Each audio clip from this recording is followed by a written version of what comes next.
Welcome back. So here is now a part that is a bit of a parenthesis in what we've been doing. It's not a new technology.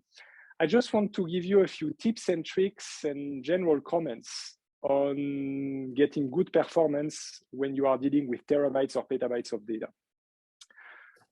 On the computer science edition of the course, I go maybe in more details here. I keep it on a higher level, but hopefully this will be useful to you.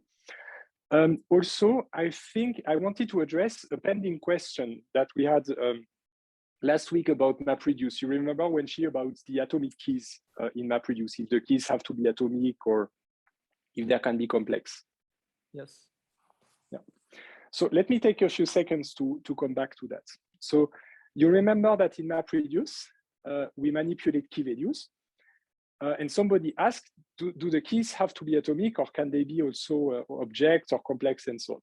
Well, the keys can pretty much be any class of Java you want. So they could also be complex. You could also use an actual object. In fact, strings in Java are classes. They are in fact objects. What's happening is that whenever you specify your own key or your own key type, you need to give a few hints to MapReduce on two things. First, how can you sort the keys, right? Imagine that you come up with a key that I don't know is some complex object. You need to tell MapReduce how you sort them. So you need to give MapReduce an algorithm that's called a comparator. It's called the sort comparator that is going to be used by MapReduce when it needs to sort the key values. Remember that MapReduce sorts the key values, right? So you need to provide a comparator, which is a program that tells MapReduce how to sort it. From the moment you do that, your key can be anything. So it can also be a complex key and so on. The other things that you need to provide to MapReduce when you do it like that is what is called a partitioner. It's to tell MapReduce how you partition according to that key, right? So it's basically going using what's called the hash in computer science. So it's creating an integer automatically, like with cryptography techniques, you know, in a way that is a bit complex, but that basically assigns every one of your keys an integer value that can be used to assign it to a reduce task. Right, so this is like task 1, task 2, task 3, and so on and so on. And you need to provide that as well if you create your own complex types with keys, right? And that's pretty much it. So the answer to your question is yes, you can, but if you do, there is an extra burden of providing a way to compare and a way to partition according to that key. Right? Did it answer your question? If you are here on Zoom or in the lecture hall, the person who asked this question.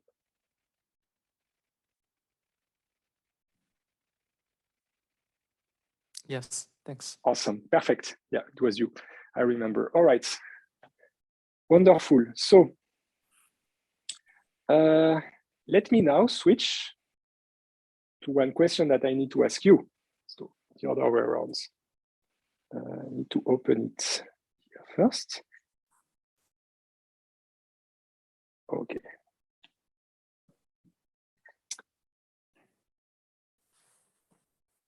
Okay, here's a question for you. Imagine we increase the amount of data to petabytes. Let's be crazy. Let's go to petabytes. So we increase also the number of machines to thousands of machines. Let's say 10,000 machines. My question is, what is going to be happening? What will start happening at these scales that you might not have foreseen? The first answer is the overall execution times of the job start to be unpredictable, and it leads to massive discrepancies and unpredictability of the results and latencies. Or second answer, the execution becomes much smoother, uniformly distributed across machines and more predictable thanks to micro-partitioning techniques. And this is supported formally by the central limit theorem, you know, when you have very large numbers. Third answer, a few nodes will keep taking significantly more time than the average to complete the execution of their task, and this is called tail latency. Our fourth answer, nothing happens. We have designed our beautiful architecture so well that everything scales up and out smoothly. So what do you think?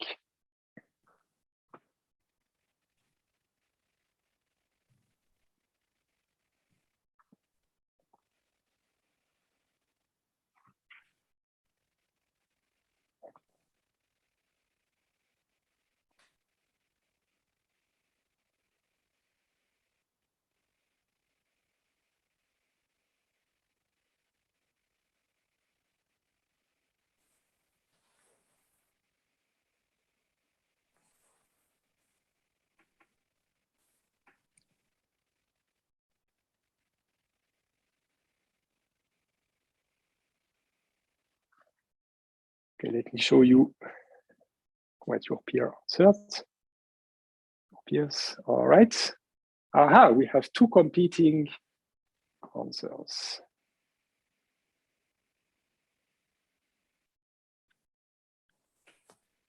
Okay, and the correct answer is, drum roll, this one. Tail latency is what happens.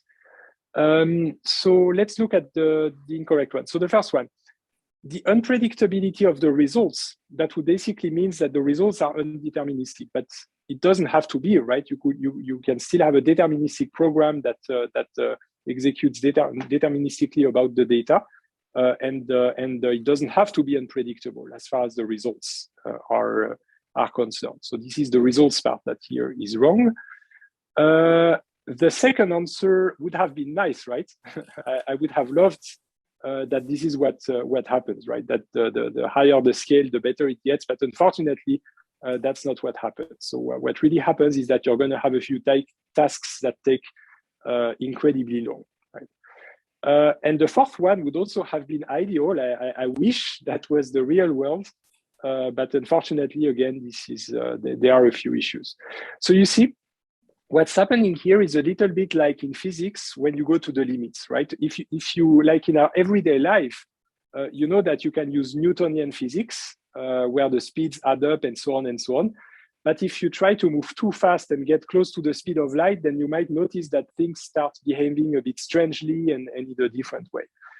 So this is called the relativistic effects that were discovered by Einstein, Lorentz, Poincaré, and so on. Well, the same thing happens with data, actually. So if you go to petabytes, then you also observe kind of relativistic effects of querying data that you need to deal with. But then get back to that. Of course, that's the whole point of the lecture that I'm starting right now. So I'll get into the details of that. So let me go back now to the slides.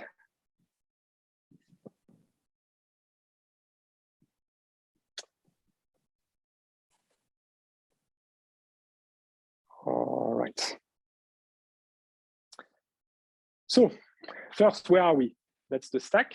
Oh, wow, we have done so much. You see, we have done the storage, the encoding, the syntax, the data modeling, the validation, where we get the data frame, the processing in batches and in parallel and so on. So we've done all of that. That's quite impressive, right? We've even started querying a bit because we've already used SQL with the data frames and with PostgreSQL. So this is partially done. And this is what still remains to be done in the remaining weeks, right? This part right there. But that's already a lot that we've been doing. So you can tap yourself on the shoulder for all the great learning so far during the semester. And I hope that a lot of that you see that it's directly useful to you for your semester projects, bachelor thesis, master's thesis, or PhD if you need to query data with practical aspects. Okay, so now this parenthesis is to talk about performance. So this is what is the problem here.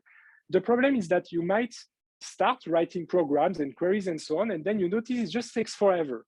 Like you launch it and then you go for the night and you come back in the morning, it's still not over, or it crashed and so on and so on. This is about performance, and in this case, you should always try to find a way to make it faster, because there's plenty of practical reasons, right? Because if you're doing a PhD and you need to run the experiments repeatedly and repeatedly and repeatedly, you cannot afford to have to wait every time for a single day and come back the next day in order to see the results.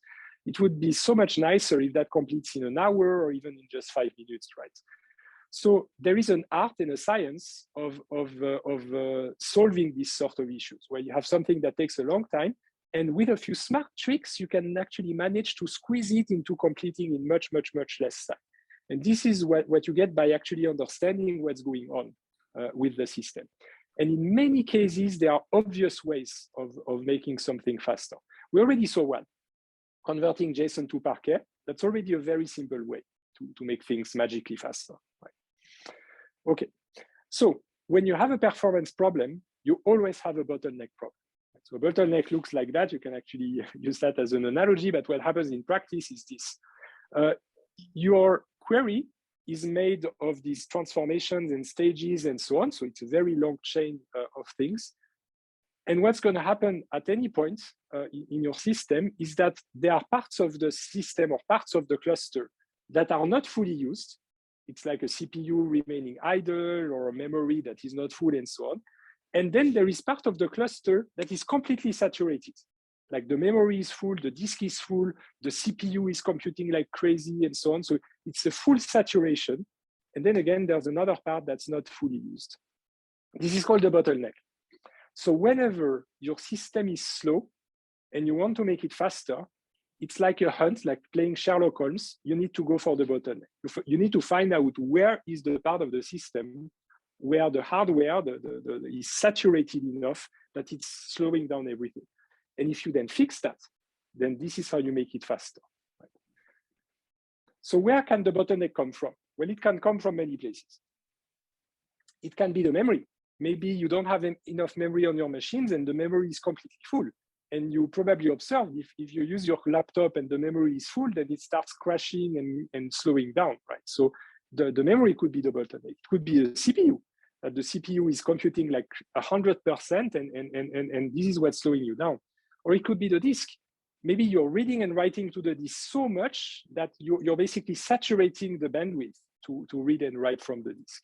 Or maybe it's the network. Maybe you're shuffling the data around and it's shuffling and shuffling and shuffling and shuffling, and the bottleneck is in the shuffling because you're shuffling too much. Okay. Well, the one thing that is very important to understand is that there is always exactly one bottleneck. Not two, not three, not four, one, just one. And you need to find out what it is. It could be the CPU, meaning that the CPU is saturated 100%, but the memory is not full, the disk is not full, the network is also not fully used. We say that we are CPU bound. That's the technical way of saying it. Basically, everything is limited by the CPU. It could be that it's the disk.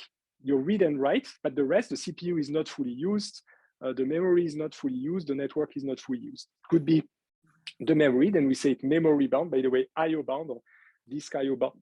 Sorry for that case. Memory bound if your memory is full, and network IO bound. IO is for input output, by the way, just in case you didn't see it. So input output IO, network IO bound. That's why the .io extension is actually so popular, by the way. Anyway, so what I need to add here is that MapReduce and Spark were created and designed specifically for one kind of bottleneck, which is the disk input output.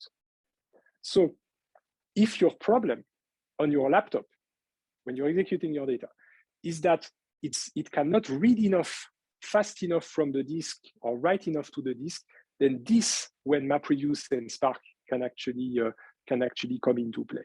If your problem is the CPU or the problem is memory and so on, then MapReduce and Spark are not the solution. And I said it already a few times, it has to do with the fact that we create so much data that we cannot read it fast enough from the system. So this is the design, the sweet spot for MapReduce and Spark. A lot of companies make this mistake. I've seen it so many times. People put money, they look for investors and so on and buy resources on a cluster and so on, but it doesn't improve anything. In 80% of the cases, you can do it on your laptop. You don't even need a cluster of machines, right? So I've repeated it many times, but this is the case where you do. Okay. So you need to measure a few things in order to understand your bottlenecks. For example, the latency, we've seen it, right? When you start receiving data, we've seen these prefixes like kilo, mega, giga, and so on and so on. Well, it turns out that there also are the negative powers of 10. So these are the positive powers of 10, and there's the negative powers of 10. So, milli, micro, very probably, nano, probably, pico, femto, atto, zepto, yocto. Maybe you never heard them, right? But at least these you have to know, right? Femto, you might have heard because of femtocell, right? These boxes that allow you to access the mobile phone network, right? But basically, milli, micro, nano, and pico, you have to know these prefixes. And basically, there's a whole art. You don't need to know that by heart, but it's quite useful to know the order of magnitudes. I'm just putting them here, right? But it's basically these things that happen on the hardware level within your machine, and that are typically in the level of nanoseconds. You see microseconds, milliseconds. So what is it that is super, super fast? Well, everything that has to do with the CPU, right? So this is the CPU stuff, super fast, nanoseconds. If you start going to use your memory or go over the network, then you become, you land in the hundreds, in the microseconds and hundreds of microseconds level. And you see that the milliseconds is when you start reading from the disk, then you are in milliseconds. So this is much slower than the rest.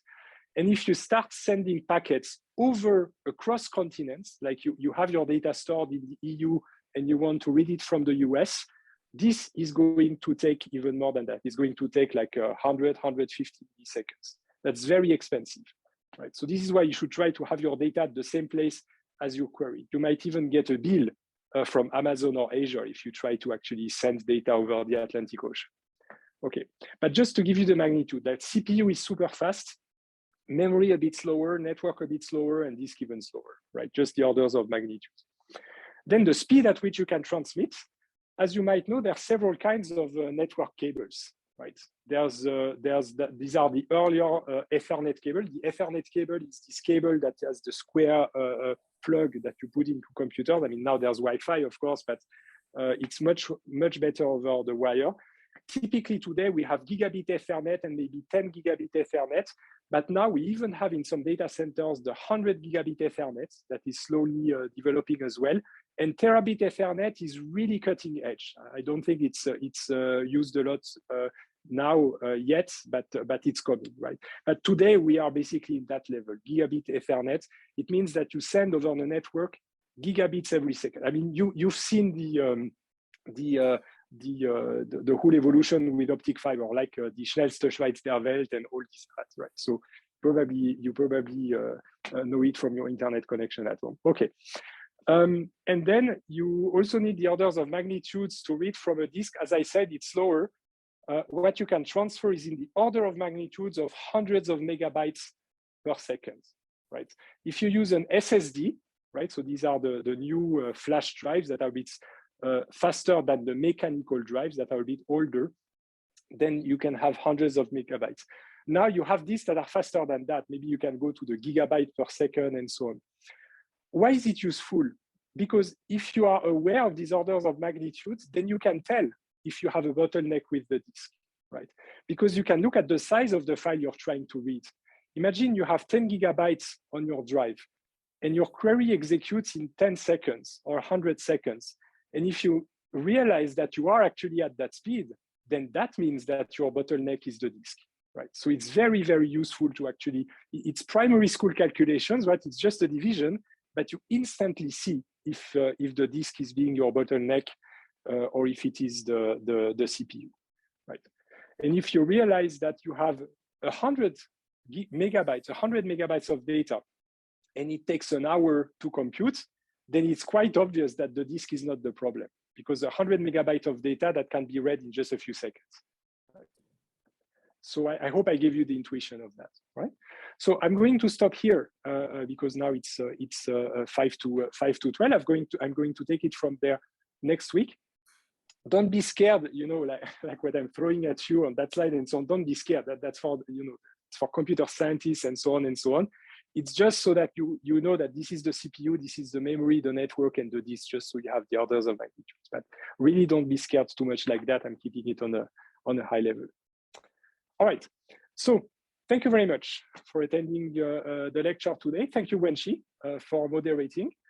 enjoy the exercise sessions, because now you're going to have an exercise session this week on Spark, to be using Spark in the Jupyter notebooks using PySpark.